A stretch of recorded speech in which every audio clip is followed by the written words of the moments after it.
PhD ডিগ্ৰীধাৰী নুৰ মহম্মদে ঘৰে ঘৰে বিলাই বাতৰি কাকত স্বাভিমানেৰে জীয়াই থকাৰ সংগ্ৰাম নুৰৰ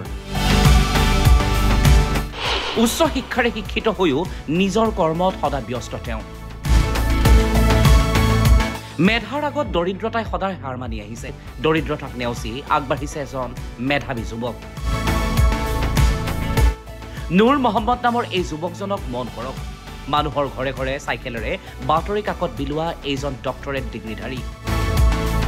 নিতো 20 কিলোমিটাৰ দূৰৰ পৰা কঢ়িয়াই আনে বাতৰি কাকত মোৰ নাম নুৰ মহম্মদ আলী মই এজন বাতৰি কাকত বিতৰক ধমধমা মই ৰাতিপুৱা জাৰ্নাল এম্পৰিয়ামৰ পৰা বাতৰি কাকত আনি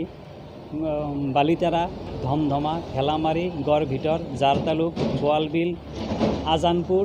ইত্যাদি গাঁৱত মই বাতৰি কাকত বিলাই মই মোৰ পৰিয়ালটো মই পঢ়ি আছোঁ 3 বছৰ বয়সতে নুৰে হেৰুৱাইছিল নিজৰ পেট্ৰিক পঢ়াৰ ক্ষেত্ৰত আহি পৰিছিল যথেষ্ট বাধা কিন্তু তাৰ পিছতো জীৱন সংগ্ৰামত হাৰ নামানিলে নুৰে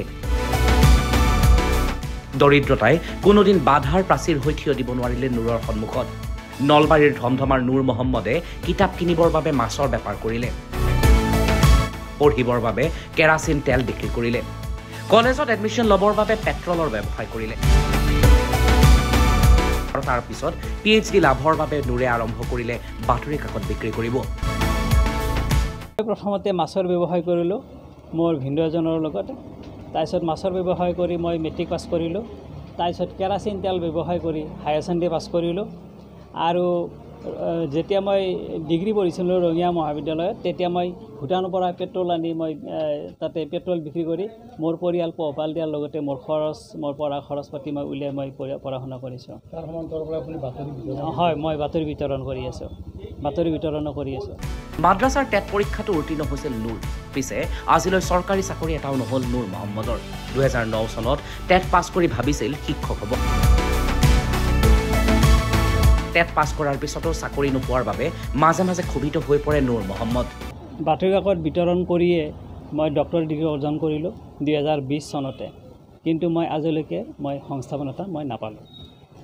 কথা হ'ল মানুহ জীয়াই থাকিবলৈ হ'লে অনুপ্ৰেৰণাৰ প্ৰয়োজন মোৰ জীৱনত মই অনুপ্ৰেৰণা পাইছোঁ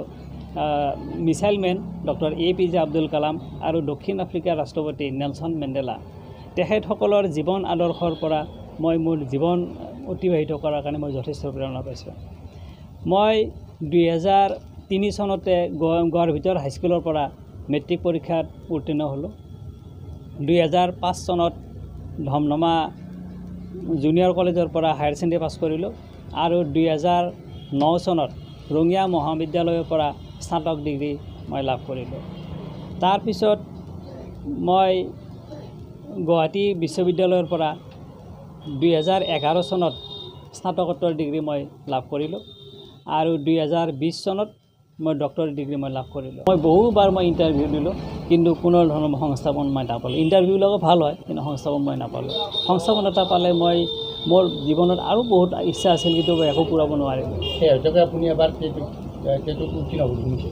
হয় হয় মই এটা টেট বুলি আমাৰ চৰকাৰে অনুষ্ঠিত কৰিছিলে মাদ্ৰাছাটোত মই উত্তীৰ্ণ হৈছিলোঁ এতিয়াও নিতৌ পুৱা বাতৰি কাকত বিতৰণ কৰে নুৰে নিজৰ পৰিয়াল পোহপাল দিবৰ বাবে নলবাৰী জিলাৰ উচ্চ শিক্ষিত নুৰে ৰাতিপুৱাই লৈ আহে ঠিক এনেদৰে বাতৰি কাকতসমূহ নলবাৰীৰ পৰা কালীন্দ্ৰ কুমাৰ বৰ্মনৰ ৰিপৰ্ট নেশ্যন এনি